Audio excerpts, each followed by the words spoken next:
आज 5 फरवरी है और सारी पाकिस्तानी कौम हर साल की तरह पिछले 33 ईयर्स से कश्मीर सॉलिडारिटी डे मनाती है, जो पिछले 75 ईयर्स से हिंदुस्तान की दहशतगर्द आर्मी जो जुल्म वहाँ पे ढह रही है निहत्ते कश्मीरी कौम के ऊपर। लाखों कश्मीरी शहीद हो गए हैं और क्या उनका एक ही मुतालबा है कि उनको हक़ खुदरादियत दिया जाए, उनको आज़ादी के साथ, अमन के साथ, इज़्ज़त के साथ जीने का हक़ दिया जाए UN की करारदादों के मुताबिक।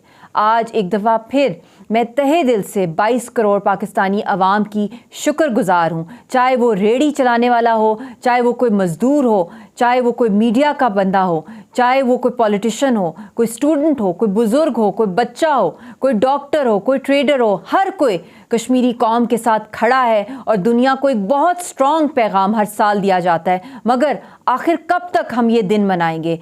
इसका हल निकलना चाहिए। कश्मीरियों को आज़ादी मिलनी चाहिए हिंदुस्तान की बर्बरियत से। उसके लिए मैं दुनिया से अपील करती हूँ आज के दिन के हवाले से कि आप लोग कश्मीरी कौम की जो नस्लकुशी की जा रही है, हिंदुस्तान को इंटरनेशनल अदालतों में, कटहरों में आंसरेबल किया जाए। हिंदुस्तान इस दौर की सदी की सबसे बड़ी दहशतगर्द स्टेट है जो दिन रात कश्मीरी कौम की नस्लकुशी कर रही है। और उसके साथ साथ जो पाकिस्तानी कौम और दुनिया भर के अंदर जो आज़ादी पसंद लोग हैं, मैं आप सब की यही कहूँगी कि आप दुआ भी करें और एक्शन भी लें और आवाज़ भी उठाएं और प्रैक्टिकल स्टेप्स लिए जाएं कि ये नस्लकुशी बंद की जाए।